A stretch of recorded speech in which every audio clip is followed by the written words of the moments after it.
So this is week 4, session 4 in a 4-session cycle. So this evening we're going to have a conversation about steps 10, 11, and 12. Essentially we're going to find out about the maintenance and growth of our spiritual condition once we've recovered from a hopeless state of mind and body. So what we know at this point, what we ought to know, is we know what we did to prepare for the program of action. We know what we did to prepare for the work. We did the first 3 steps. So we found out in the first step what our problem is, or at least what the problem with an alcoholic is, and then we had an opportunity to diagnose ourselves, i.e. ask the question, is this wrong with me? Is this my problem, alcoholism?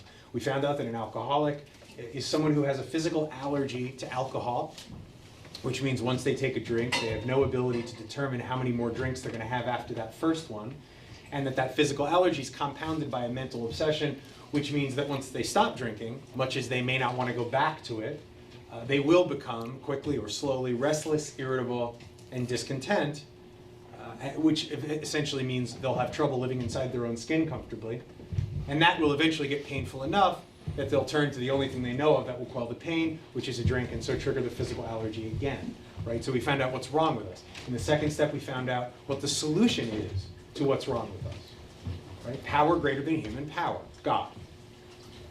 We talked about the idea that all you need to do is be willing to believe that there might be some power in this universe greater than you to do the second step successfully. So 1 and 2 were information gathering steps only. In the third step, we made an affirmative declaration based on our understanding of the problem and the solution to the problem, that we were ready to do whatever it took to bring the solution to light. Then in the second session, we got down to work. We talked about doing a 4th step, a searching and fearless moral inventory. We talked about the fact that the main building blocks of that inventory are our resentments, our fears, and the ways in which we've hurt others, harms done others. We talked about format. We talked about the idea that the key to that 4th step is being entirely honest and not withholding any information. And then in the 5th step, we talked about sitting down with another human being, and then of course with our higher power and with ourselves, and giving all that information up, right? Illuminating every twist of character, every dark cranny of the past.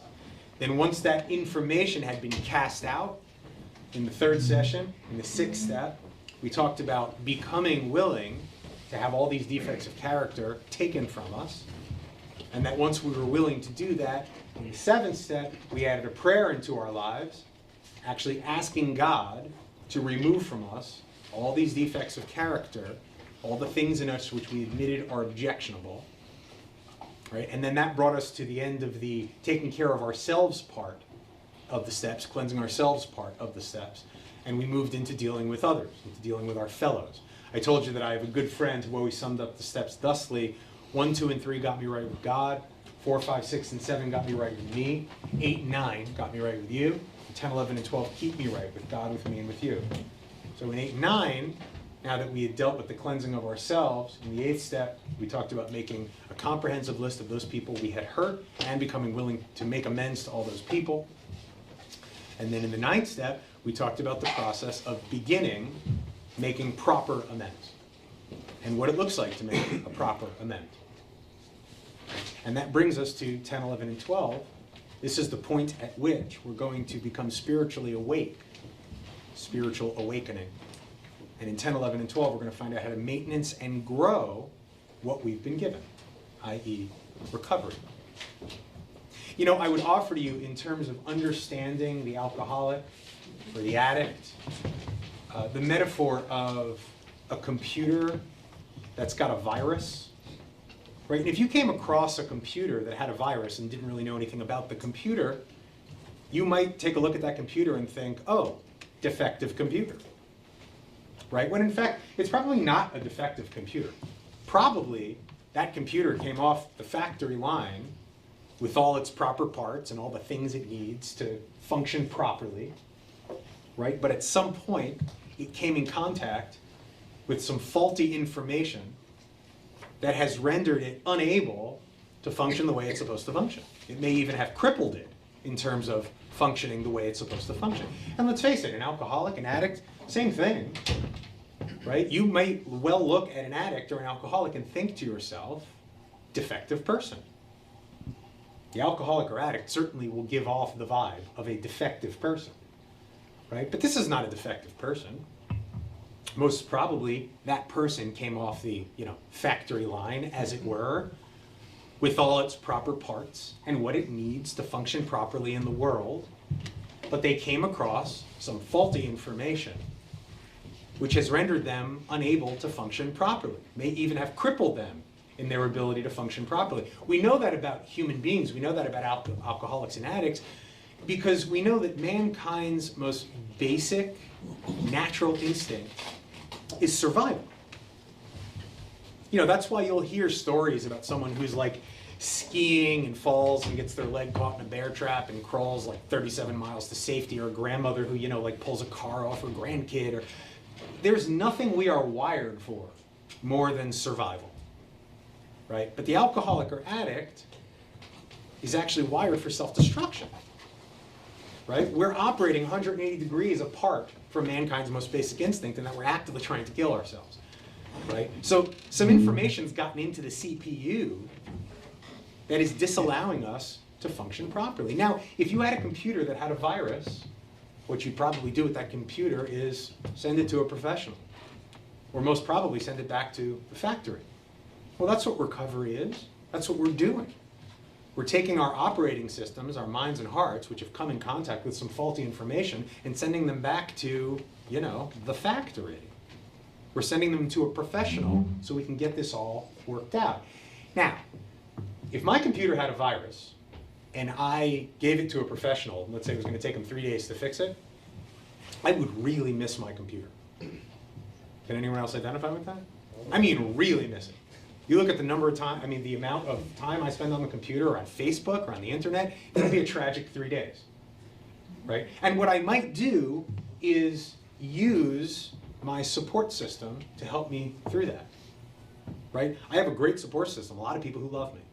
So part of using that support system might just be people empathizing with me. Wow, man, that sucks. 3 days?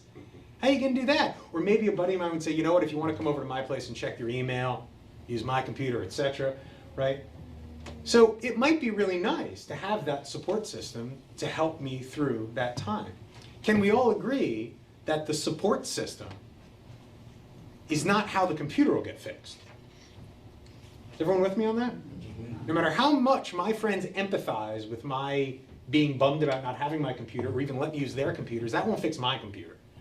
My computer is going to be fixed because there are actions being taken, in this case by a professional, to fix my computer. So these are two separate things, right? I have this really nice support system that has my back and allows me to feel loved and supported while the actions are being taken to actually take care of this virus, right? No different in recovery, and this creates a really important distinction in terms of the two elements that comprise what we understand as Alcoholics Anonymous. We have a support system and we have a program of action. The support system is what we call the fellowship. The program of action is what we call the steps, the program, right? The fellowship and the program are not the same thing. It's very important that we understand the difference.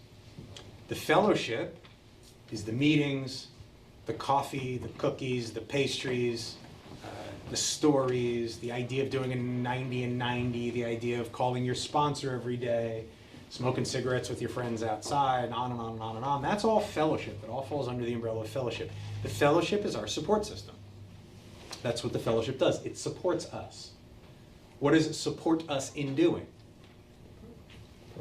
The book, Alcoholics Anonymous, in the chapter called The Doctor's Opinion, the first chapter in the book, explains to us that if you have this illness called alcoholism, what you're going to need to get better is what Dr. Silkworth explains in that chapter, and we went over this, as a complete psychic change.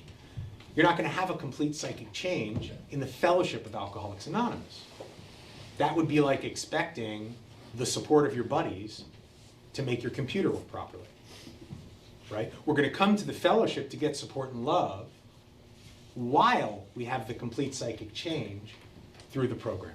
And the program is in the 12 steps. And the directions on how to do the 12 steps are in the first 164 pages, the book called Alcoholics Anonymous.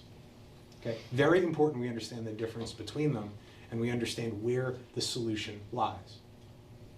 Okay? So once you got that virus off your computer and your computer's working properly again, you might then want to take some steps to create a situation where you won't get a virus again.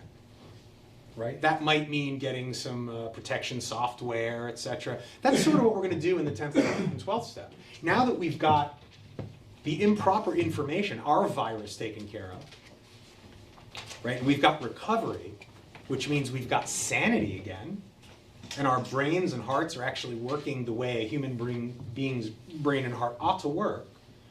We have a 10th, 11th, and 12th step so that we can maintenance our spiritual condition and grow it. Okay? You know, there's two spots in the book where Bill Wilson, our primary author, uses the expression, I was rocketed into a fourth dimension of existence. There is a solution in Bill's story, are the two chapters. Right? He uses it twice. I was rocketed into a fourth dimension of existence. The fourth dimension of existence that Bill speaks of is the spiritual dimension. Right? Now, if that's the fourth dimension, if the spiritual dimension is the fourth dimension, there must be three others, which there are. The physical dimension, the mental dimension, the emotional dimension. Right? Every human being has four dimensions. Now, what's interesting about that is three of those four you will be awakened to simply by being born, simply by coming out of the womb. I mean, unless there's something radically wrong with you. Just by being brought into the world, you'll be aware that you have a physical dimension. You'll be aware you have a body. You'll be aware you have a mental dimension. You'll know you have a brain. And you'll be aware you have an emotional dimension, and that you'll be aware you have feelings. The interesting thing is that the spiritual dimension, which is just as present in human beings as the other three, is the only one that unless it's offered to you and you awaken to it, it will be as if it doesn't exist. And consequently, you'll then be plugged into only 3/4 of yourself. Does that make sense, everybody? Mm-hmm. Which you'd think would lead a human being to a rather intense state of incompleteness, of feeling like something's missing. If you're an alcoholic or another kind of addict, ask yourself, why did you drink? Did you not have the sense that something was missing? Right? That there was some kind of hole? Pretty much any addict would tell you that. Something's missing. What's missing? You're only plugged into 3/4 of yourself. What's worse, you don't realize that that's what's missing. There's no data to let you know what's missing. Therefore, you know something's missing and you don't know what it is. And one would think if no one's told you that's what's missing is on the inside, you'd probably go looking on the outside, because the things that are on the outside are far more tangible. So when you find something that seems to fill that mysterious hole, whether it be booze or drugs or food or sex or gambling or whatever, it would seem to that addict they have found the answer. And then, of course, it only works so long. So when we become spiritually awakened, which happens as we move from step 9 into steps 10, 11, and 12, what's happened is we've awakened. We were spiritually asleep. We weren't plugged into that fourth dimension. We've awakened. Now we're plugged into all four dimensions. One would think if you're plugged into all four dimensions, your desire to go looking for something on the outside to fill a hole that's no longer there lessens considerably. That's why we become spiritually awake. Does that make sense, everyone? Yes. Right? So in the maintenance and growth of our spiritual condition in steps 10, 11, and 12, we're going to get 5 major directives that comprise the act of maintaining and growing our spiritual condition. The first one's going to show up in step 10. Step 10 reads, and if you are interested in following along, we're going to be on page 84. Which is where step 10 begins. And step 10 reads, continue to take personal inventory, and when we were wrong, promptly admit it. Right? We've talked about the idea that each step comes with it a corresponding principle. Does anyone know what the principle to step 10 is? Perseverance. Perseverance. Perseverance. Principle to step 10 is perseverance. Right? So in step 10, we're going to continue to take personal inventory, and when we were wrong, promptly admit it. If we're going to continue to take personal inventory, where did we originally take personal inventory? Step 4. Step 4. Right? So you could very much think of the 10th step as a daily 4th step. Right? You can think of the 10th step as a daily 4th step, a mini 4th step on a daily basis.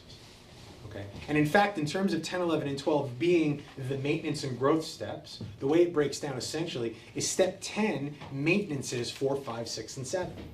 4, 5, 6, and 7 is where we dealt with ourselves and cleansing ourselves. Step 10 is where we maintenance and grow ourselves, our own behavior. Right? Step 11, maintenance is 1, 2, and 3. Because 1, 2, and 3 is where we opened up a relationship with our higher power. 11 is where we're going to maintenance and grow our relationship with our higher power. Right? And then step 12, maintenance is 8 and 9. 8 and 9 is where we dealt with our fellows. Step 12 is about carrying the message to our fellows and practicing these principles in all our affairs with the world around us, right? So 10 takes care of 4 through 7, 11 takes care of 1, 2, 3, 12 takes care of 8 and 9. That's how that all connects up, right? So continue to take personal inventory. When we were wrong, promptly admitted it. Page 84, second full paragraph on page 84. This thought brings us to step 10, right? We've talked about this, where the big book will start a new step, and in the first sentence of that step reference the step before it, right? So the thought that brings us to step 10 in the 9th step promises, which is what we closed with last week, right? In the 9th step promises, the end of the 9th step promises asks, are these extravagant promises? We don't think they are, we think not. These promises are being fulfilled among us. Now who's us? Anybody know? People who've done the work. Not the people in the fellowship, the people who've done the work, right? And the reason I hone in on this idea, and the idea that you may think it's the people in the fellowship, they're not saying these 9th step promises, you know, they say they're not extravagant promises. They're absolutely going to come true for you. Not you, the people who attend AA meetings. You, the people who've done the work in the book as it's laid out with a sponsor, right? And this is not meant to be shaming or punishing. The only requirement for membership is a desire to stop drinking. There are all kinds of other requirements if you actually want to get well and have the promises come true for you. Right? So when they say, we don't think these are extravagant promises, they're being fulfilled among us, sometimes quickly, sometimes slowly. They will always materialize if we work for them.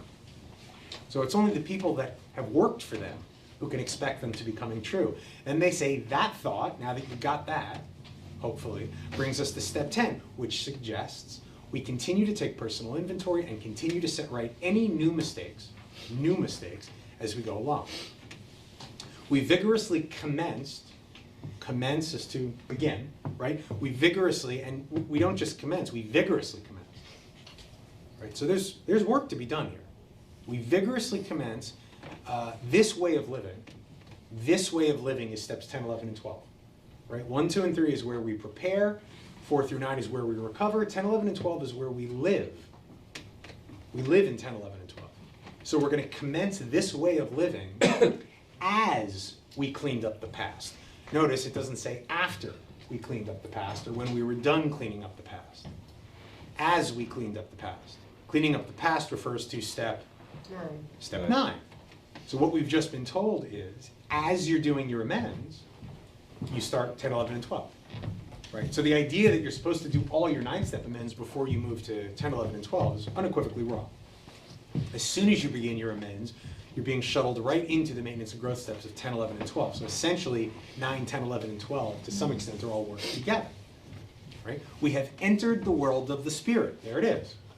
So our spiritual awakening has now taken place. We've entered the world of the Spirit. Our next function, right? You remember in the 9th step where we talked about our real purpose, being of maximum service to God and the people about us? They're calling to mind the same thing. Our next function is to grow in understanding and effectiveness. That's what this is all about. This is not an overnight matter.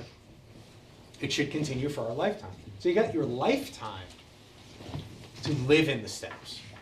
You have your lifetime to derive the depth of what these steps have to offer.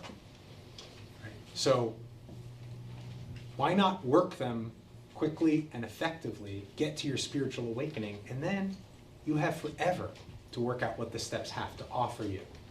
Right? But it's not until you've spiritually awakened that the crisis is out of the way. When you live in the crisis of addiction on a daily basis, that's about all you can deal with. You're just dealing with the crisis of addiction. The idea is not that you work all the steps and then all your problems are solved. The idea is that you work the steps so that you can start to learn to deal with your problems. If you're not dealing with the crisis of addiction day in, day out, you can actually deal with all the other crap you probably have going on. Right? Because it's the rare alcoholic who comes in here and the only thing wrong with them is the way in which alcohol is affecting their body. There's a few of those, not too many. Right? So now we get our 10-step directions. Page 84, second full paragraph, picking up where we left off. Continue to watch for, so here's your 10-step directions. You need to stay on watch for something. What is that something? 4 things, actually. Selfishness, dishonesty, resentment, fear. Continue to watch for selfishness, dishonesty, resentment, fear. These are the 4 horsemen. Right? What this means is that any way in which you're being hurtful, inappropriate, what have you, any way you're screwing up, as it were, is going to fall into one or more of those categories: selfishness, dishonesty, resentment, and fear, which is another way of saying if you stay on watch for those 4 things, you'll be on watch for everything. Notice the next 4 words. When these crop up. When these crop up. Right? It doesn't say if these crop up, or in case these crop up. You've recovered from a hopeless state of mind and body. You've not recovered from being human. So if you've got it in your mind that because you've moved into 10, 11, and 12 and recovered, that you're done being selfish, dishonest, resentful, or fearful, wow. You're going to be set up for probably a rather uncomfortable surprise. When these crop up, they're going to crop up. When they do, here's what you do. 4 things. We're going to get a little 4-step process, and this is called doing a 10th step, to deal with it when we are being selfish, dishonest, resentful, fearful, or 2, 3, or 4 of them. First thing we do is we ask God at once to remove them. We go straight to God, straight to prayer. Right? Hopefully we've been doing our 3rd-step declaration and 7-step prayer every day, so we should know how to do this by now. We should have some experience talking to God. Right? We go straight to God. Notice it doesn't say we go straight to who? Our sponsor. Right? It doesn't say go straight to your sponsor. It says you go to God. A good sponsor who knows what they're doing and is not operating on ego, when a sponsee who's gone through the steps calls them with what they perceive to be a problem, really the first proper thing to say is, did you pray? No. Okay, pray and call me back. Why? You're trying to be unkind? No. The idea is not to be unkind, but I certainly want to let my sponsees know I'm happy to provide you counsel if I have some, based on my own experience, strength, and hope, but I definitely don't have better counsel than God does. And you're directly connected to God now. Your relationship with me was primarily so I could be the conduit to God's love while you cleansed. Now that you've done that, you're directly connected to God. So your first order of business is go to God. The second order of business, we discuss them with someone immediately. So yes, once you've gone to God, talk to a human being. Don't keep a secret. Maybe your sponsor, maybe someone else in the program, maybe your spouse, maybe your neighbor, whatever's appropriate. But you're going to talk to somebody. 3, make amends quickly if we've harmed anyone. So if the way in which you've been selfish, dishonest, resentful, fearful, hurt somebody, and it may not have, go make an amend. You're doing the 9th step, you should know how to do that by now. Right? And the 9th step amends were not just to clean up your harms from the past. You're not done harming people. You'll probably do it less, but mainly, you now will know what to do when it happens. And then 4, we resolutely turn our thoughts to someone we can help. Right? We turn our mind to being of use to others, love and tolerance of others. These are our code. This is called doing a 10th step. Here's an example. Let's say my wife and I are having a discussion, and we have contrary opinions. Okay? And that particular discussion on this particular day rises to something of a debate. And the debate starts to veer into something of an argument, in that we're both starting to get heated, we're both starting to get louder, and perhaps we find ourselves on the verge of being mean, taking shots at each other, rather than just holding down our side of the debate, right? It wouldn't be unusual for me to say to my wife, okay, let's put a pin in this for 15 minutes. I'm gonna go downstairs, which is where my office is, and just clear my mind. Right? Now, the very first time I said that to her, my memory is that she didn't love it. Perhaps she was feeling abandoned, like I was walking out on this thing we're doing, right? I eventually was able to explain to her that my motive for doing that, we all know what fight or flight means. You all know that expression, right? When you're in fight or flight mode, your options have been reduced to two. You're either gonna fight or flee. So I was able to say to her, listen, when I bail out like that, it's because I've come to a point where I'm hopped up and angry enough that I realize I'm gonna start saying things I don't mean or that I might regret later, or I'm gonna get out and breathe for a while, and of those two options, the latter one is better. And she really got that. Right? I'm not suggesting my wife wouldn't take this action either. But so I go downstairs. What do I do downstairs? Well, one, I'm going to talk to God. Right? So perhaps I'll sit on the couch down there and close my eyes and say, God, often out loud, God, I need some help here. I'm full of rage. My heart's beating. I'm angry. I have the instinct to be mean and unkind, and I don't think that's what I want to do. But I need your help. Right? And I'll close my eyes for 5 seconds and just breathe, which will probably give me just enough of a soundness of mind to flip my phone open and call my sponsor. Hey, Andrew. Hey, Michael. What's going on? Oh, I'm just in a big fight with Lori. Oh, wow. Well, why don't you go up and put your arms around her and tell you love her? Well, yeah, all right. You know what happened? I came home and you know, she said X and I said Y, and I was like, how could you say Y? And he was like, yeah, go upstairs, put your arms around her, tell you love her. Yeah, Andrew, you're not listening to me. I'm trying to, no, Michael, you're not listening to me. Go upstairs, put your arms around her and tell her you love her. Ask yourself, what are you trying to accomplish in this marriage? What's your goal?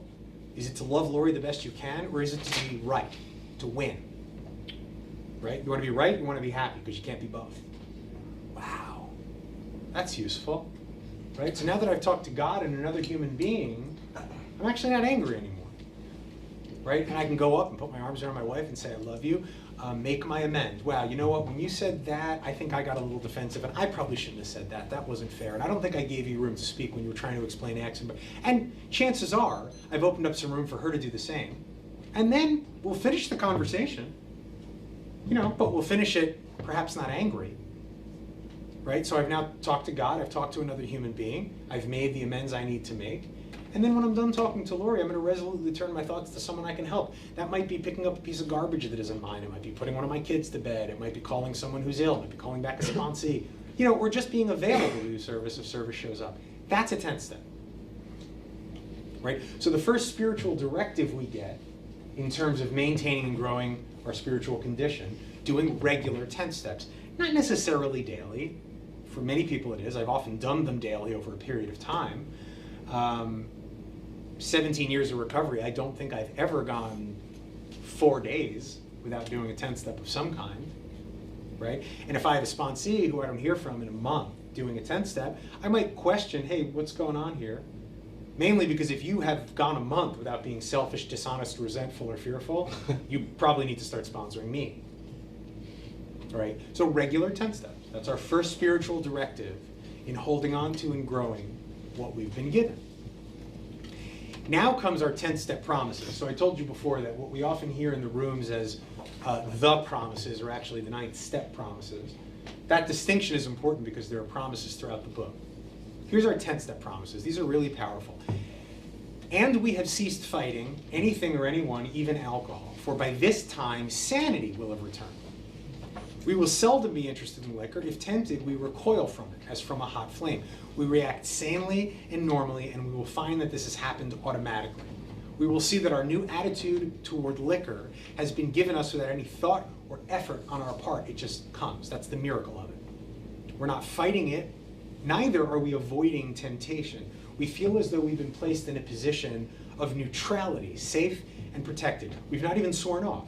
Instead, the problem has been removed. It does not exist for us. We are neither cocky nor are we afraid. That is our experience. Here's the caveat.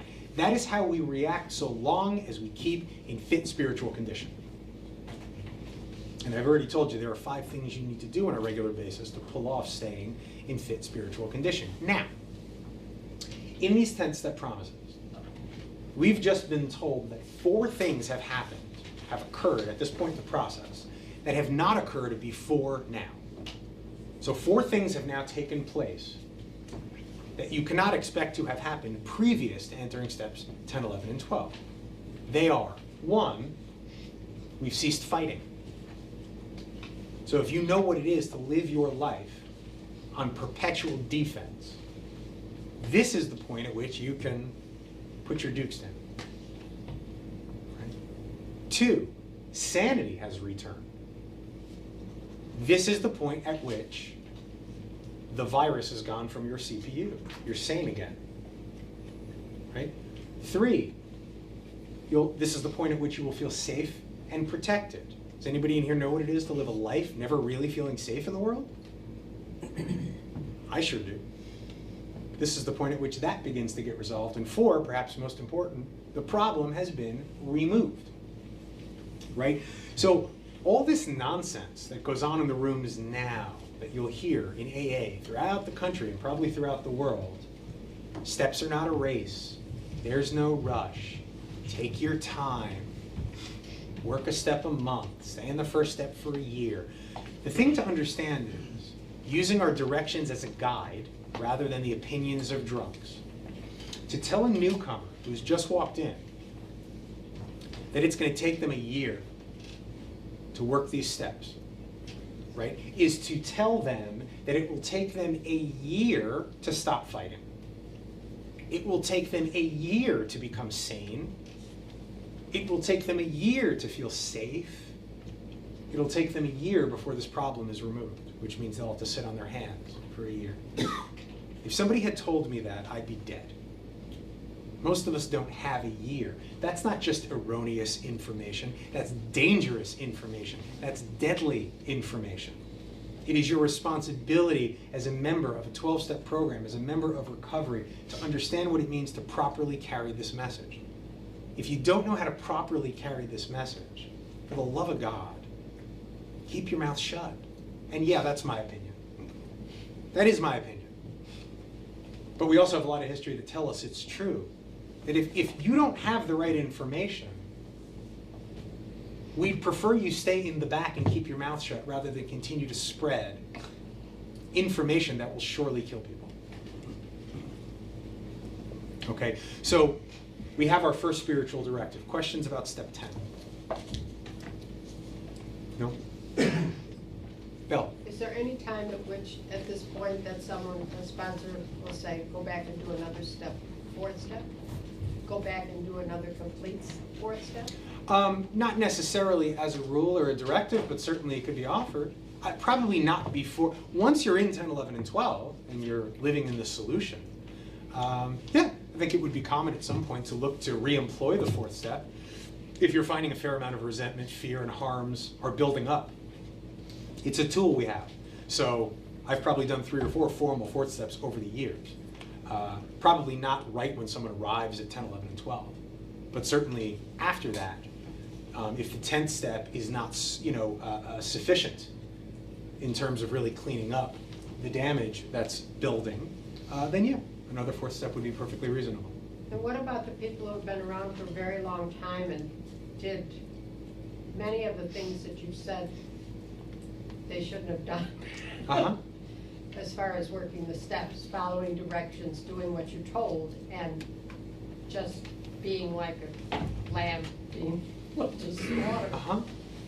You know, I have the feeling that I did a lot of things wrong, but that's what I was directed to do. Uh-huh. Well, so in a case like that, yeah, I mean, part of the main utility of this program, of these sessions, certainly is for the newcomer.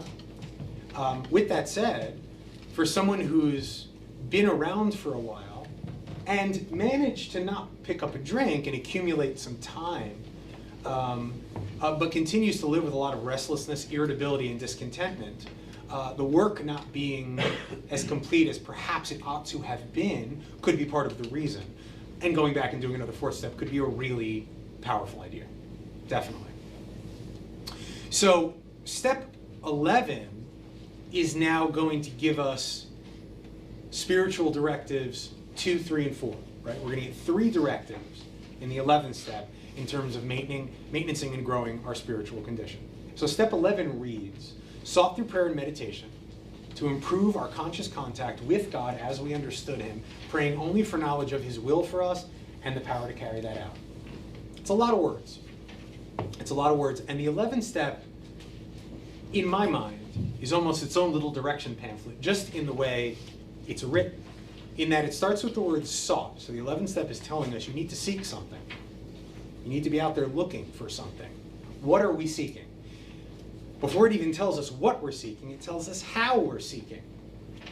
So you're going to seek using 2 very specific tools, the tools of prayer and meditation.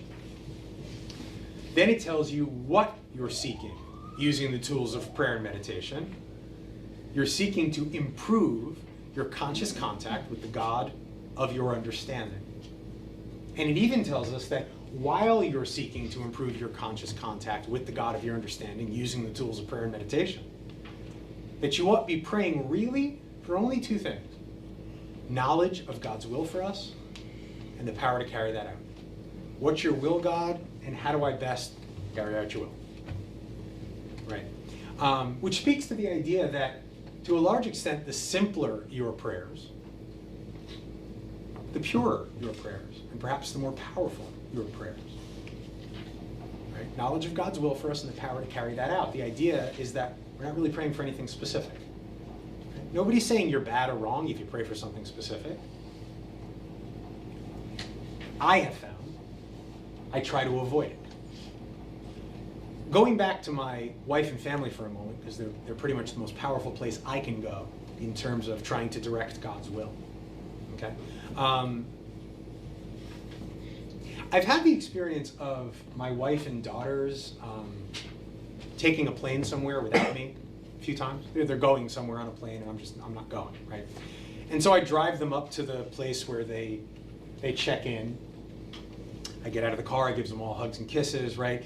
And then Lori, walks out, with both girls, and I see them walk into the airport, and I'm in my car, right? And the nasty woman in the airport line is like, "Get out of here!" Right? And I'm watching, and I see Lori and the girls until I can't see them anymore, right?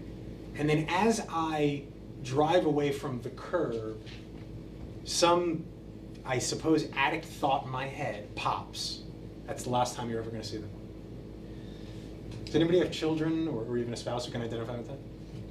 Right. That plane's that's the last time I'm going to see him. The plane's going to go down. I don't know what that is. But my point here is that in that moment, my instinct is to say, God, please watch over my wife and kids. Please let them have a safe flight. And I resist that. And I resist it because, in my experience, I can't wake up every morning and say, thy will be done. God, you run the show. But here's a couple of directives on how to best run Michael's life. Right? It's not really going to work for me. My goal is to stay out of the way. Do I have any idea how I would live through it if my wife and children went down on a plane? No. No idea.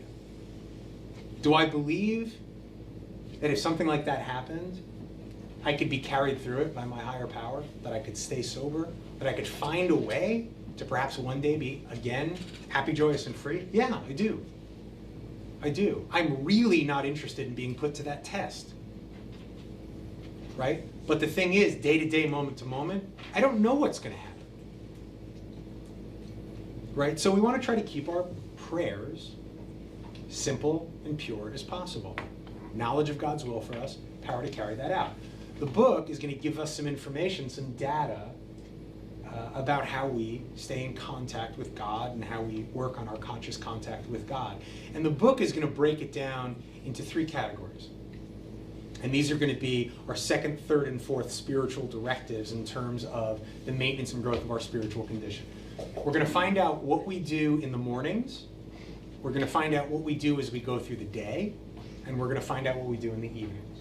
It's the way it's going to be broken down for us. Interestingly, the book's going to begin with what we do in the evening. You're going to find this on page 86. These are our evening prayer directions, right? Or what it's often called the maintenance of our daily spiritual condition. Right? So we're going to do a spiritual review in the evening of how we did that day, of how we were that day, right? And the book is going to give us 10 questions to ask ourselves each night. The idea being that once you're in 10, 11, and 12, you do this every evening, right? Nobody's saying if you miss a day, you're bad or wrong or naughty, but this is the idea, right? So every evening, as a person in recovery, I ask myself the following 10 questions. Question 1, where was I resentful today? Who pissed me off today? What resentments am I carrying? Question 2, where was I selfish today? Right? And it may be that you weren't selfish today. You don't have to come up with an answer, but where did you exhibit selfishness today? 3, where was I dishonest today? What lies did I tell? Where was I less than completely honest? Right? And this may involve exaggeration, lies of omission, white lies, right? We have a whole host of pretty ways to say lying. 4, what was I scared of today? Where did fear show up in my life? 5, do I owe anyone an apology? Is there an amend I need to make? 6, am I keeping anything to myself which I need to discuss with another person? My sponsor, my wife, whoever. 7, was I kind and loving toward all the people around me? That's pretty much a yes or no question. 8, what could I have done better? What did I do but not necessarily give my all to? 9, was I thinking of myself most of the time? It's another yes or no question. 10, was I thinking of what I could do for others? Of what I could pack into the stream of life? It's really another yes or no question. So 10 questions, 3 of them are pretty much yes or no questions. This is not something that takes a long time. Right? A lot of people call this doing a 10th step in the evening. That's actually a misnomer. It's a part of the 11th step. It doesn't really matter what you call it. Many people will do a written 11th step in the evening. I'm not giving you that directive specifically, although that can be really powerful to write these things down every night. I've done that, and I've given that suggestion to sponsees. But whether writing it or doing it orally, the idea is every single night you ask yourself these 10 questions to get a sense of, where am I at? How did I do today? It goes on to say we must be careful not to drift into worry, remorse, or morbid reflection, right? Which means this is not an opportunity to beat the shit out of yourself or shame yourself, right? You're not going to have perfect days. The idea is not to have perfect days. It says for that would diminish our usefulness to others. After making our review, we ask God's forgiveness and inquire what corrective measures should be taken. Right, so here would be an example of what I find to be the utility of the nighttime review that I do, right? Let's say it's 7:30 in the morning, I get up, it's Tuesday, I have a long line of things I need to do. The first thing I got to do is stop at the bank and put a check into my account, right? So I run over to the bank, I'm on a tight time constraint, I get in line, and it's clearly like a new teller who doesn't know what she's doing. The line is pretty lengthy, and by the time I'm next, I'm already 3 minutes late, right? And then I get up to the front of the line, and the woman can't find my account, and she's confused, and she says, you know what, I'm gonna have to call my manager. And at some point, as all this is going along, I say to her, is there any way we could speed this up? I'm already late, I don't have all day. And then finally she figures it out and I leave. Now, on an average Tuesday, there's probably 175 more things that are going to happen that day before I settle in to do my nighttime prayers. Right? It's very possible that if I don't take some time that evening to take a good hard look at my day, I'm going to completely forget what happened at the bank. In fact, by this point, I probably have.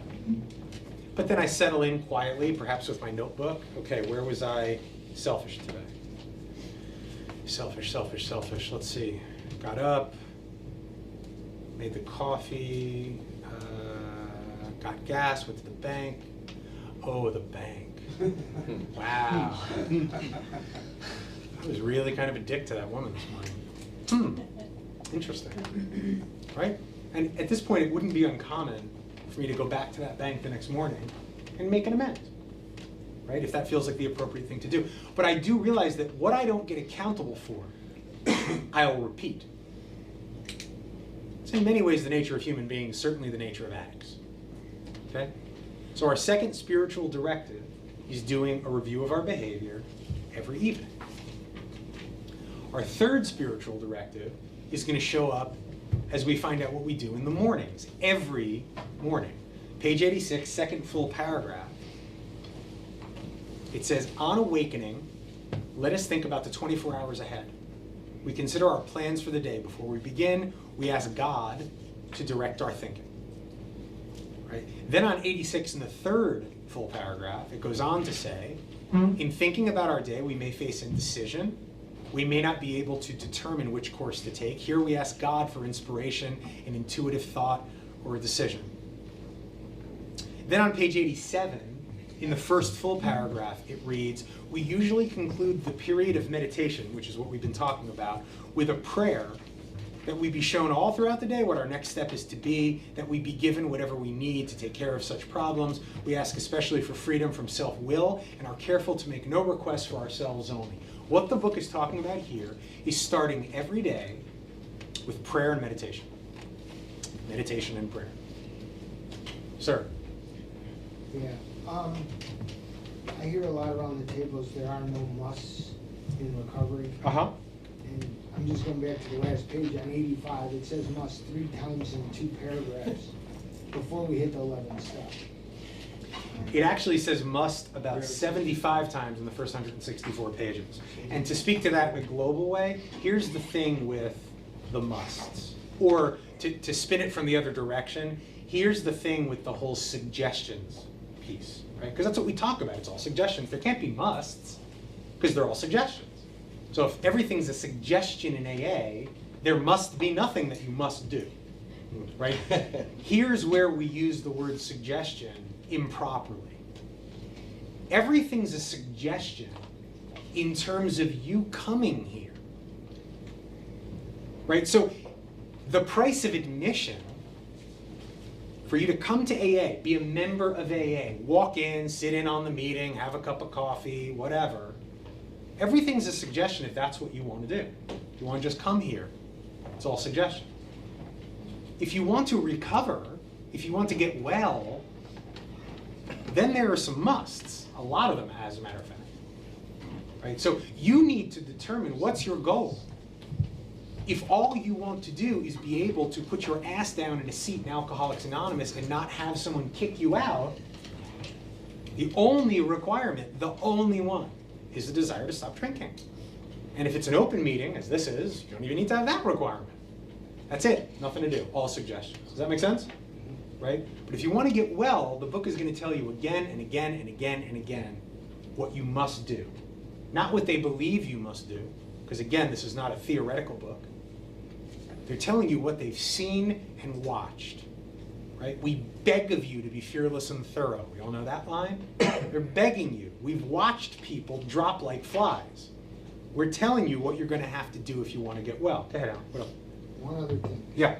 All these steps leading into the next step, it tells us that we must, or not must, but it says we got to get on the ball, we got to keep going, we got to keep doing more until this 11th step, where when we're asking for God's inspiration and intuitive thought, it says we relax and take it easy. It's the only place in the book that I know that I've seen, and it jumped out at me today, where it tells me to relax and take it easy, because I'm always trying to push what I'm trying to do. I want to get it done fast enough, and then I want to do what I got to do. But I hear you say it a lot. It always tells us, it never tells us to relax and take it easy. But when I'm praying, think the relax and take it easy for me is more shut up and listen to my meditation instead of so much my prayer. I don't know.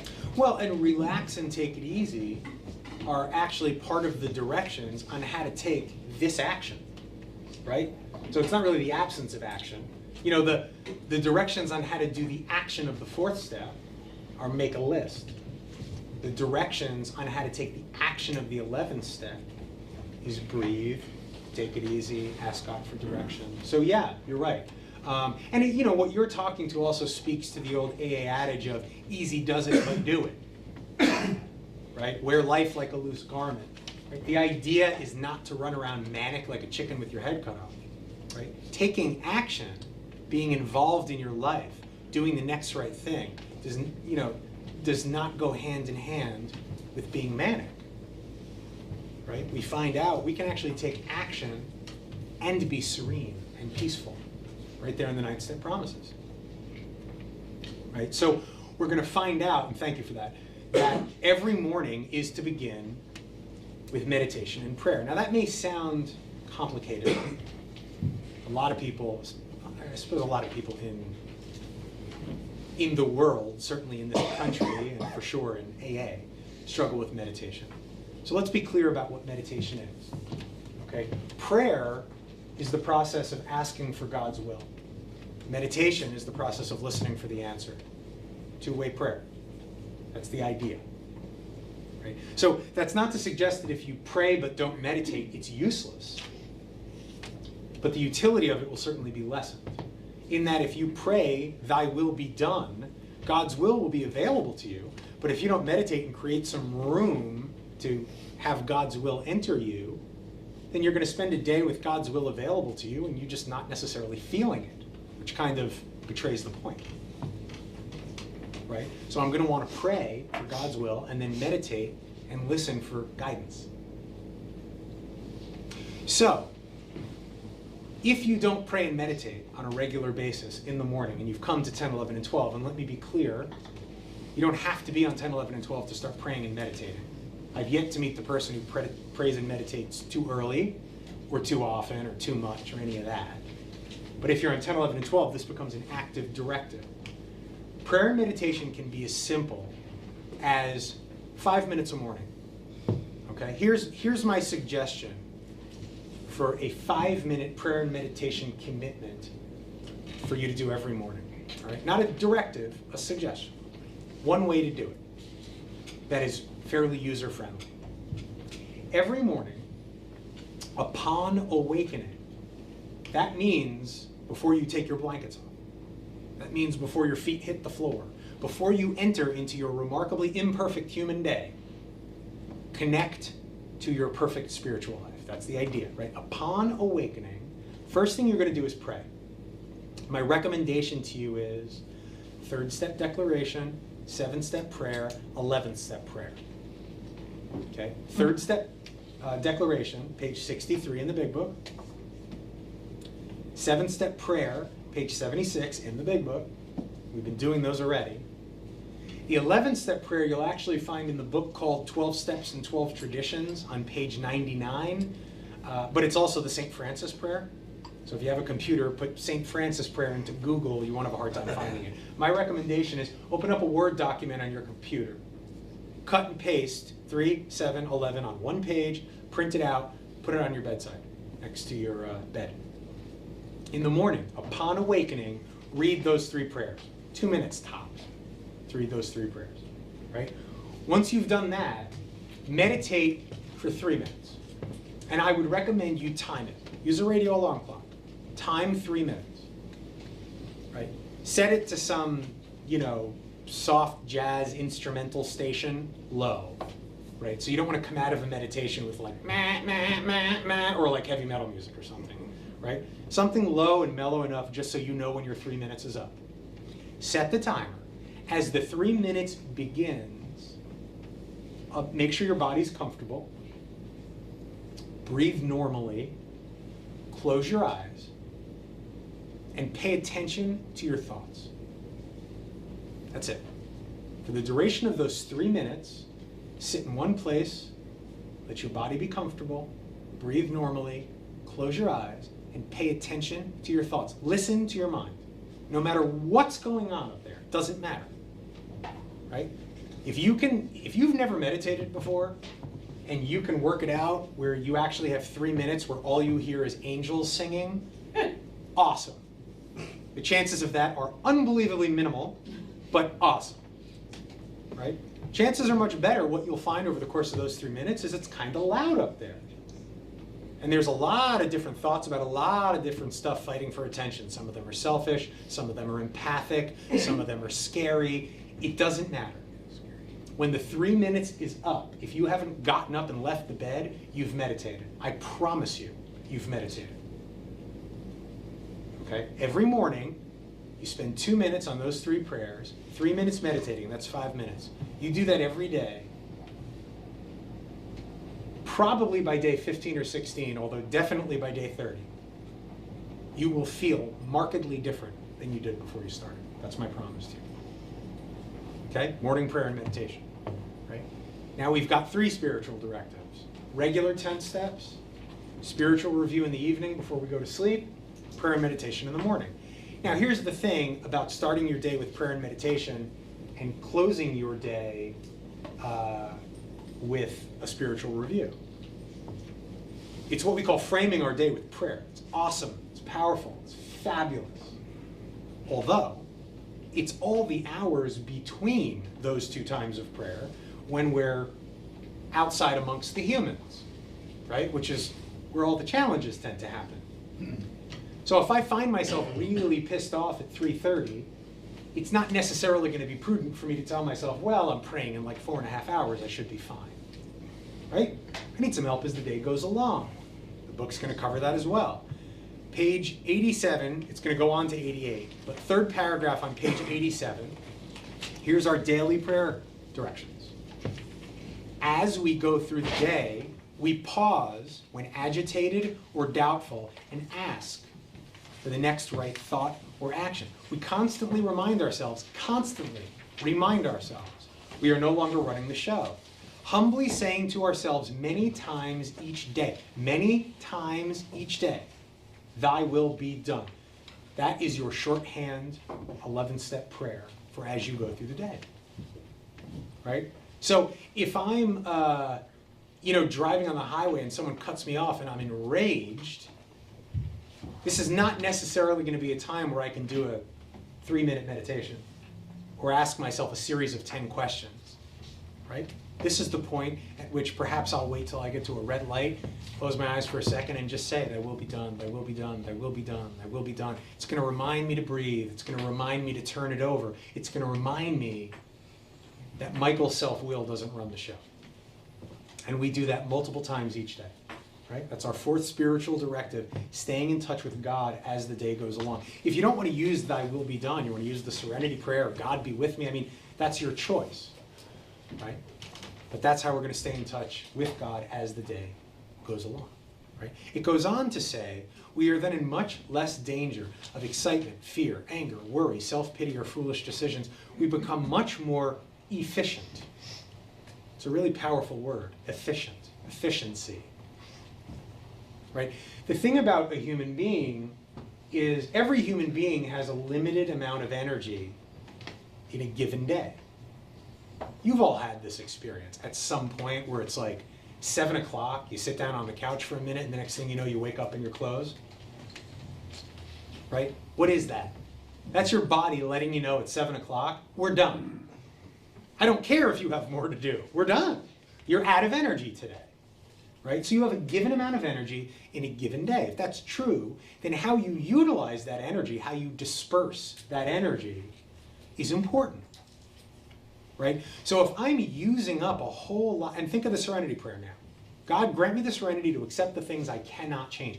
If I'm pouring a bunch of my energy into things I can't change, courage to change the things I can. I may not have the energy I need to change the things I can. That's why the key to that prayer is wisdom to know the difference. God, help me understand what I have power over and what I don't. What deserves my energy and what doesn't. So I can be as efficient as possible today. right? Because burning up all your energy worrying about stuff you can't control and then not having the energy you need to deal with the things you can control, that's unmanageability. That's unmanageability. Okay, so we now have 4 spiritual directives. Regular 10 steps, daily review in the evening, prayer and meditation in the morning, staying in touch with God as the day goes along. Our 5th spiritual tool for the maintenance and growth of our spiritual condition is what the 12th step is all about, which is working with others. Working with others. Exactly what I'm doing right now. Step 12 also is the only step in the book, the only step of the 12 that's got an entire chapter devoted to it. Right? The entirety of chapter 7 is devoted to working with others. Okay? Having had a spiritual awakening, right? So I've had it already. It happens when I move from 9 into 10, 11, and 12. Having had a spiritual awakening, and that spiritual awakening has been the result of these steps, not the result of sitting in AA rooms, drinking coffee, talking to people, smoking cigarettes, and listening to stories. Having had a spiritual awakening as the result of these steps, we did 2 things. We tried to carry this message to alcoholics. That's what I'm doing right now. I'm trying to carry this message to alcoholics. Am I being successful? I don't know. It's not really my business. I hope I'm being successful. But to do the 12th step, I need to try to carry the message. And then I'm taking care of me. Whether I'm successful in carrying the message has a lot to do with you, and I can't control you. So we tried to carry this message to alcoholics, and now we come back to our real purpose from the 9th step, and practice these principles in all our affairs. That's the key to the whole deal. Practice these principles in all our affairs. Okay? The principle of the 12th step is service. If I didn't say the principle of the 11th step is spirituality.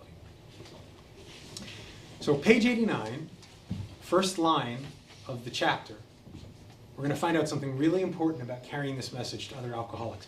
Practical experience, not theory, shows that nothing will so much ensure immunity from drinking as intensive work with other alcoholics. The number one way for you to guarantee that you never drink again is working with other alcoholics. Right? It's a pretty good motivator. It works when other activities fail. This is our 12th suggestion. Carry this message to other alcoholics! Exclamation point. Right? Not a lot of exclamation points in this book. Not a lot of italics, not a lot of exclamation points. Carry this message to other alcoholics. They're really trying to drive this home. You can help when no one else can. Right? So the number one reason, perhaps, for you to make sure you carry this message to other alcoholics is because it's going to keep you sober. Right? Here's another reason. Next paragraph, 12th step promises. Life will take on new meaning. To watch people recover, to see them help others, to watch loneliness vanish, to see a fellowship grow up about you, to have a host of friends, this is an experience you must not miss. We know that you will not want to miss it. Frequent contact with newcomers and with each other is the bright spot of our lives. And I got to tell you, if somebody had told me the day I walked into AA, the best thing that's going to happen to you in here is that you're going to learn to help other people. Help other people? Who wants to help other people? Help me. Right? I can only tell you, and you'll have to take this as an article of faith, it's the absolute truth. Absolute truth. I never, and let me tell you something, I got an amazing marriage. I have incredible children. I got a lot of reasons to feel really, really good about myself and to feel like the child of God that I am. And they all work in their own way. I never feel closer to the human being I was put on this earth to be than when I do this. Never. It's the best thing there is. We know you will not want to miss it. Don't leave 5 minutes before the miracle happens. If you haven't been around long enough to get to carry this message to another alcoholic, to get to sponsor another person, to go back to the rehab where you got well and talk to the people in the robes and the slippers, don't miss out on that. Before you decide to leave, make sure you try that. Right? Now the book is going to start to then tell us how to carry this message properly. Right? Not just amends, proper amends. We don't just carry this message. We properly carry this message. Page 90, first line on page 90. When you discover a prospect for Alcoholics Anonymous, find out all you can about him. If he does not want to stop drinking, don't waste time trying to persuade him. You may spoil a later opportunity. We don't proselytize. We're not out there trying to convince people they're alcoholic or drag them in here. You don't want to do that. As an example, let's say that you have a brother-in-law and you feel really confident he's got a problem and he could use this place, right? And you'd like to talk to him. You're willing to break your own anonymity and you'd like to carry a message. You'd like to 12-step him, as we say, yeah? Here's the way to do that, basically. Ask him if you can talk to him. You're going to do it alone. Let him know the following. I don't know if you know this, but I'm a recovered member of Alcoholics Anonymous. I'm not saying you're an alcoholic. I can't diagnose you, very important. But I have been concerned about you. This is the big book of Alcoholics Anonymous. Give it to him. The first 40 pages or so are here so that a person can diagnose themselves. You might want to take a look at it. And if you ever want to go to a meeting, I will take you. If his answer to you is, yeah, none of that's really for me, leave him alone and don't mention it again. Ever. You're done now. There are only two things he needs to know. One, help is available. Two, if he wants that help, you'll take him to it. Any other mentioning of it or pushing it you do can only serve to drive him away. Right? So we want to be cautious. We're not proselytizing. We carry this message by example. This is a pretty popular phrase in AA, right? Let's say someone does want your help, and you know they want your help because they ask you specifically for your help. Page 91, third paragraph. See your man alone if possible. At first, engage in general conversation. After a while, turn the talk to some phase of drinking. Tell him enough about, listen to this, your drinking habits, symptoms, and experiences to encourage him to speak of himself. If he wishes to talk, let him do so. You will thus get a better idea how you ought to proceed. The idea being, let's say I'm out mowing my lawn, and my neighbor comes, walking over across the grass divide, and I turn the lawnmower off, and he says, hey, Mike, you go to those AA meetings, don't you? And I say, yeah, Bob, I do. Why do you ask? And he says, well, I don't know if I really need all that, but, lately my drinking has kind of picked up steam, and I've been, a little concerned. My wife's kind of upset, and I don't know, I just thought we could talk a bit, right? What the book just told me is my next line ought not be, so what's going on, Bob? Tell me all about it. Why? Scare him. I'll scare him. And he won't tell me, right? Yeah. It's one thing you can count on with alcoholics. We are liars, right? And we play it close to the vest to protect ourselves. So that's not going to get me anywhere. Right? What the book just told us is my next move ought to be something more like, you know what, Bob, I'll finish the loan later. Why don't you come inside, let me put on a pot of coffee, let me tell you a little bit about my experience, what brought me to AA, and you'll see if you identify with any of it. Right? Because if I do that, at some point in telling Bob my story, he's going to identify in. If he's a real alcoholic, he's going to say to himself at some point, oh, we're the same. Then he'll talk to me. Right? Sort of like fishing. Right? If you want to fish, you don't go to the end of a dock and try to beat the fish on the head with a hammer. You won't get anywhere. They'll just take off. Right? You cast the line, sit, and you wait. And you let them come to you.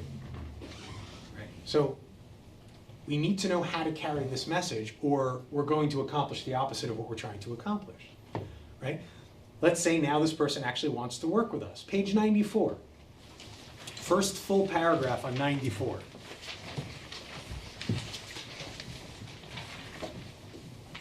Outline the program of action. Right? Will you be my sponsor? Sure. Call me tomorrow. That's wrong.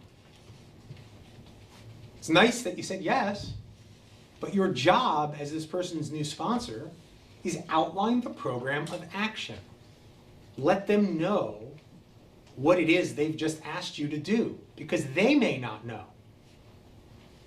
Outline the program of action explaining how you made a self-appraisal, 4, 5, how you straightened out your past, 9, and why you are now endeavoring to be helpful to him, 12. It is important for him to realize that your attempt to pass this on to him plays a vital part in your recovery.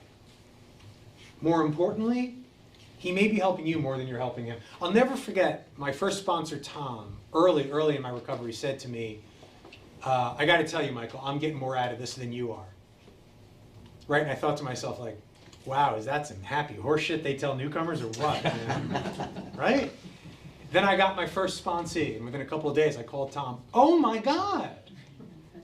Right? Totally true. And then I said to that sponsee, I'm getting more out of this than you are. And he went, yeah, right. It's the nature of the beast. Right? But still true. Now they're going to give you some more information about how to work with this person and what you want to keep on watch for. Take a look at page 98.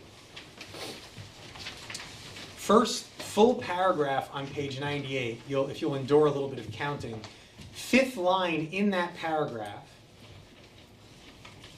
last word on that line, it says he, and it goes on to the next line, it says he clamors for this or that. Does everyone see that? No. Right? He clamors for this or that, claiming he cannot master alcohol until his material needs are cared for. Right?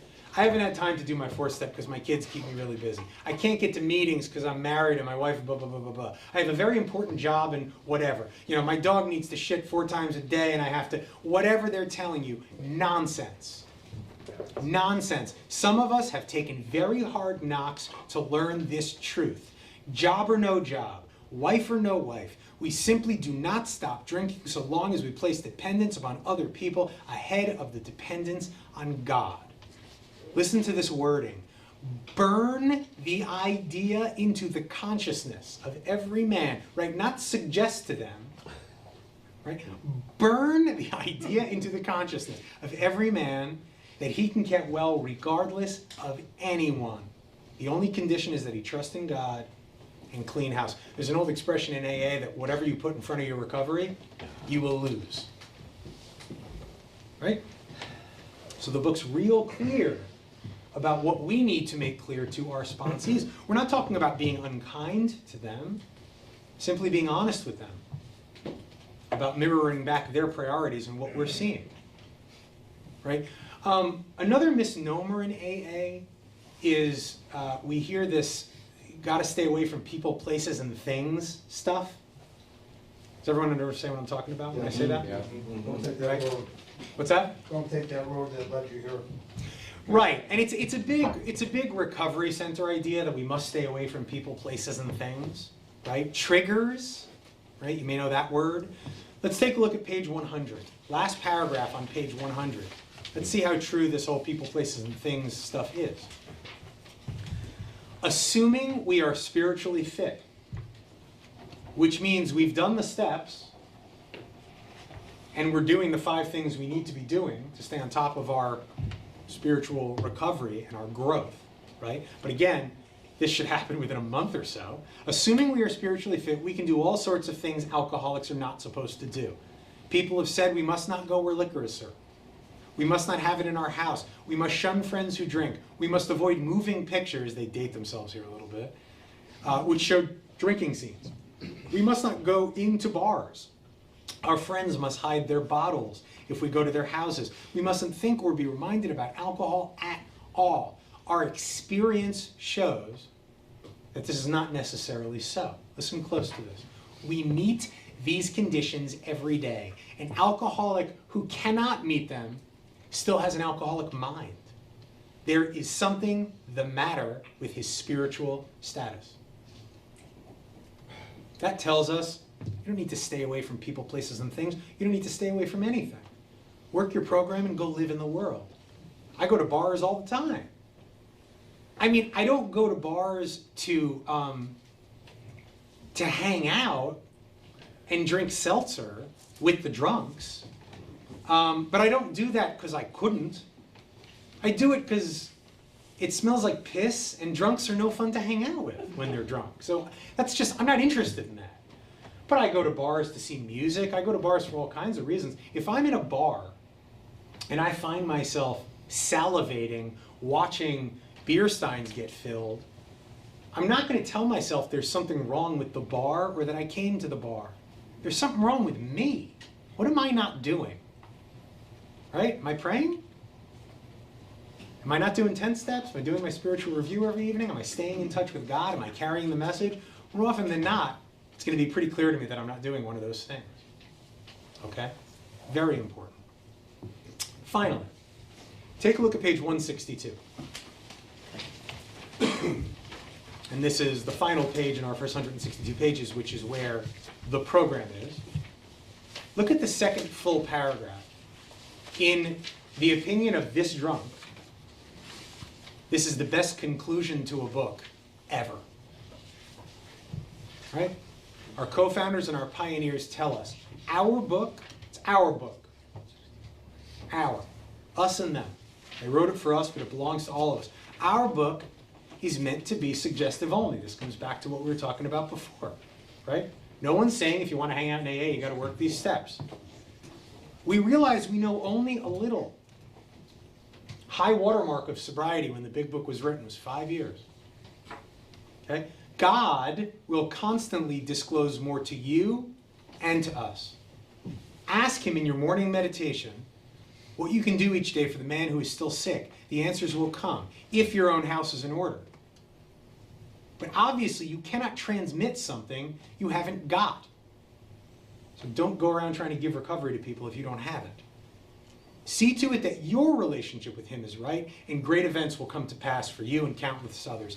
This is the great fact for us. Fact. Abandon yourself to God as you understand God. Steps 3 and 11. Admit your faults to him and to your fellows. Steps 4 and 5. Clear away the wreckage of your past. Steps 8 and 9. Give freely of what you find. Step 12. And join us. We shall be with you in the fellowship of the Spirit, and you will surely meet some of us as you trudge the road of happy destiny. As you trudge the road of happy destiny. May God bless you and keep you until then. It's an honor and a privilege to carry this message, to offer to you what the book offered to me, which is recovery. It's there. It's available. It's not meant to take a long time, and it's meant to be incredibly simple. Not easy. Not the same word. Nothing about getting sober that's easy. But it's almost ridiculously simple. Don't complicate it. Thanks for letting me share with you. We have a nice way to close.